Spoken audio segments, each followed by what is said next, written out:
Salut à toutes et à tous, c'est Anthony Perrier pour PDLV. Aujourd'hui on se retrouve pour une vidéo mécanique, encore une fois, mécanique débutant. Et ensemble on va voir s'il est possible de changer soi-même sa ligne d'échappement avec catalyseur, la ligne entière, sur une 206 de litre HDI avec très peu de connaissances. Allez, c'est parti. Bon alors ma voiture vous la connaissez, c'est cette 206 2 litres HDI 90 de 2001. Alors elle a été un petit peu modifiée, ça fait quasiment un an que je l'ai, elle totalise 135 000 km et alors... Oui, bon, il y a 2-3 petits trucs, hein, il manque pas mal de pièces, mais c'est simplement parce que je suis en train de faire l'embrayage avec mon collègue Vincent.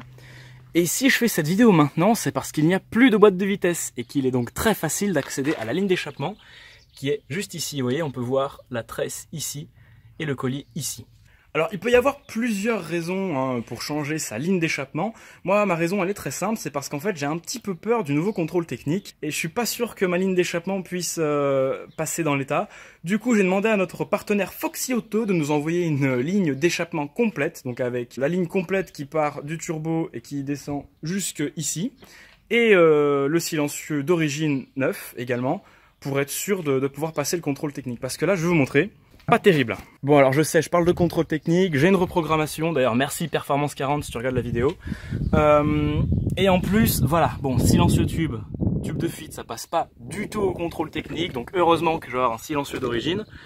Et toute la ligne là, bon elle est encore en très bon état, hein, mais bon, vu que je suis un petit peu du genre à être très maniaque avec ma voiture, même si on dirait pas vu l'usure de mes pneus, on change tout, comme ça au moins on est sûr. Alors, on va déjà commencer par retirer le silencieux arrière, donc c'est très simple. Il suffit d'enlever les deux cylindres blocs qui sont juste ici, donc moi c'est des Powerflex, pour ceux qui se demanderaient, ils sont plus rigides et surtout ils sont réglables.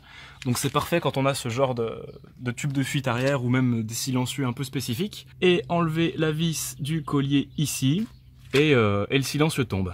Bien sûr, le meilleur ami dans ces cas-là c'est le WD-40. Bon, moi j'ai de la chance, ça a été fait il n'y a pas très longtemps.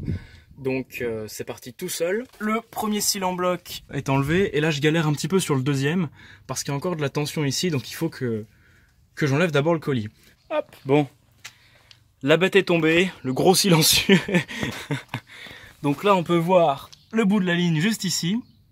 Là la ligne elle s'arrête à peu près maintenant à ce niveau-là de la voiture, donc il reste encore tout ça à dégager. Et il y a un cylindre bloc, où est-il ? Juste ici.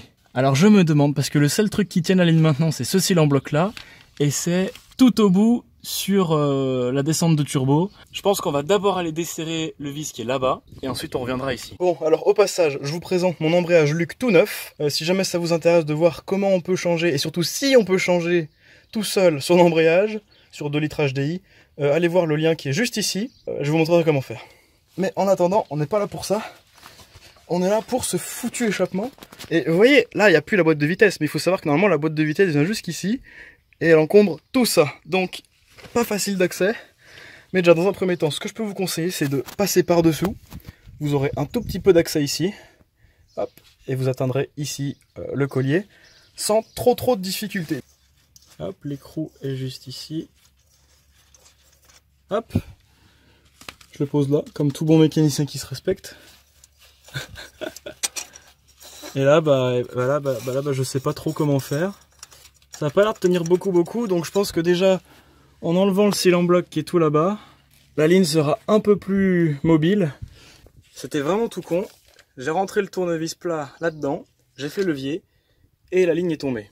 Mais par contre, elle est pas du tout mobile, donc je pense qu'elle est quand même soit très lourde et que j'ai très peu de force, ce qui est très probable, soit elle est grippée là-bas au niveau de la tresse. Elle est en train de s'enlever, j'ai réussi à écarter le truc, mais je comprenais pas pourquoi elle sortait pas. Et en allant derrière, excusez-moi, je me couche sous la voiture. Quand on se met là, et qu'on zoome un peu, on se rend compte qu'ici, il y a un autre cylindre bloc. Et en fait, c'est ça qui retient ma ligne d'échappement, et je tire comme un débile depuis tout à l'heure, mais ça fera rien. Il faut que j'enlève ce cylindre bloc. Oh putain, elle m'a énervé celle-là. Oh, elle m'a énervé. Ça, c'était compliqué à sortir, ça. Ouh là là, c'était compliqué. Mais vu que ça bouge dans tous les sens, cette merde... Non, c'est super. Je suis trop content, c'est génial. Le petit catalyseur qui doit certainement être bouché. Et le bout de la ligne. Ah, je suis quand même super content. Waouh.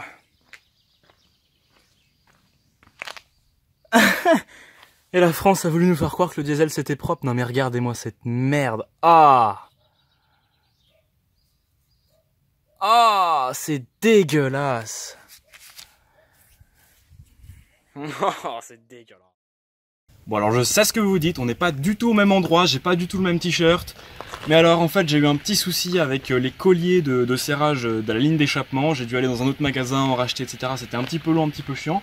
Du coup ça y est, la nouvelle ligne d'échappement est montée, c'est super. Pour le contrôle technique ça va être génial, enfin j'espère. Alors le montage de la nouvelle ligne avec catalyseur Walker se fait extrêmement bien. Bon, c'était un petit peu compliqué, il faut quand même s'armer de patience et surtout de force. Il est très difficile de remettre l'échappement dans l'olive du collecteur. C'est vraiment très compliqué. Chose qui était du coup un petit peu compliquée de mon côté, comme vous l'avez vu sur la vidéo de l'embrayage. Mais du coup, encore une fois, merci beaucoup à Foxy Auto. Bon, ça fait un petit peu vendu, je sais, mais en l'occurrence, ils m'aident beaucoup sur, on va dire, la restauration de ma voiture, donc c'est super. Merci beaucoup à eux. Si vous les connaissez pas, il y aura le lien de leur site dans la description. C'est un site de vente de pièces détachées de voitures neuves et de marque qualité constructeur, qualité origine. Donc allez y faire un petit tour, ça paye pas assez, hein, bon voilà. Et moi je vous fais des gros bisous et à très bientôt pour une nouvelle vidéo. Salut tout le monde!